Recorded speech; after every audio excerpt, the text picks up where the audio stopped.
আসসালামু আলাইকুম, সবাই কেমন আছেন? তো চলে আসলাম আরেকটি ভিডিও নিয়ে। আজকে আমরা ভিন্ন স্বাদের ডিমের একটি রেসিপি তৈরি করে দেখাবো। তো এই রেসিপিটি তৈরি করার জন্য এখানে আমার আম্মু হলুদ সরিষা নিয়ে নিল। তো হলুদ সরিষা নেওয়ার পর এখানে 2 চামচের মতো পোস্ত ব্যবহার করবে। যদি কেউ পোস্ত দিতে না চান তাহলে কিন্তু সরিষাটাই বেশি করে দিবেন। তো এরপর এখানে 4টা রসুন এবং 2টা কাঁচামরিচ দিয়ে দেওয়া হলো। তো এটাকে খুব ভালোভাবে সামান্য পরিমাণে পানি দিয়ে ব্লেন্ড করে নিতে হবে। এরপর এখানে আমার আম্মু টক দই ব্যবহার করেছে।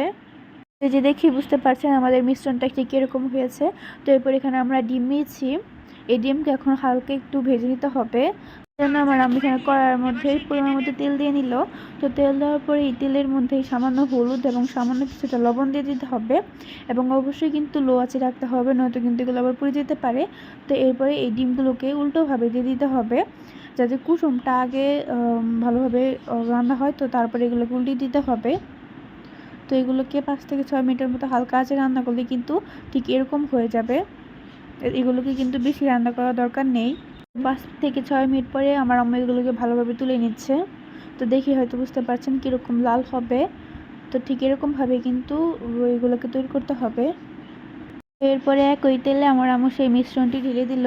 তো এটি ঢেলে দেওয়ার পরে এই হালকা একটু এটিকে ভেজে নিতে হবে যাতে এটির কাঁচা ভাব না থাকে। তো এর মধ্যে পরিমাণ মতো হলুদের গুঁড়া, পরিমাণ মতো মরিচের গুঁড়া এবং স্বাদ মতো কিছুটা জিরা এবং ধনিয়ার গুঁড়া দিয়ে দেওয়া হলো। তো এরপর এখানে নারকেল কুচি দিয়ে দেওয়া হলো। এই নারকেলগুলো কিউব করে কেটে রাখা হয়েছিল। তো এরপরে স্বাদ মতো কিছুটা লবণ দিয়ে দেওয়া হলো এবং সরিষার তেল ব্যবহার করা হলো। তো এরপর এখানে আমার আম্মু নারিকেল ব্যবহার করেছে। নারিকেলগুলো কিউবভাবে কেটে নেওয়া হয়েছিল। তো সেই নারিকেল এখানে ব্যবহার করেছে। তো এরপর এখানে সামান্য কিছুটা চিনি দেওয়া হলো আর সামান্য কিছুটা পানি দিয়ে এগুলোকে একটু হালকা কষিয়ে নিতে হবে। তো এর মধ্যেই কিন্তু ডিমগুলোকে একবারে দিয়ে দেওয়া হলো। তো এরপরে ঢাকনা দিয়ে এটিকে একটু দমে রেখে দিতে হবে 10 থেকে 12 মিনিটের মতো, যাতে এই ঝোলটি একটু ভালোভাবে রান্না হয়। দেখতেই পারছেন আমার আম্মু কীভাবে ডিমের উপরে ঝোলগুলোকে দিয়ে দিচ্ছে। তো এরপর এখানে পরিমাণ মতো কিছুটা মরিচ দিয়ে দেওয়া হলো। তো এটিকে এখন ঢাকনা দিয়ে ঢেকে দিতে হবে 10 থেকে 12 মিনিটের মতো। তো 10 থেকে 12 মিনিট পরে কিন্তু আমাদের রান্না একদম প্রস্তুত হয়ে যাবে। তো 10 থেকে 12 মিনিট পরে দেখতেই পাচ্ছেন কতটা ঘন হয়ে গিয়েছে এবং রান্নাটা দেখেই কিন্তু বোঝা যাচ্ছে অনেকটাই হয়ে গিয়েছে।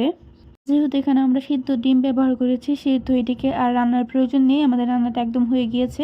এখন আমার আম্মু আপনাদেরকে পরিবেশন করে দেখাচ্ছে। দেখেন কালারটা কতটা সুন্দর হয়েছে এবং এটি খেতে যে এতটা মজা যেটা বলার মতো না। এবং খুবই কম উপকরণে আপনাদেরকে এই রেসিপিটি তৈরি করে দেখালাম এবং এটি বানাতেও কিন্তু খুবই সহজ, দেখতেই পেলেন। খুব অল্প উপকরণের মাঝেই কিন্তু আপনারা ঘরে বসে এটি তৈরি করতে পারবেন।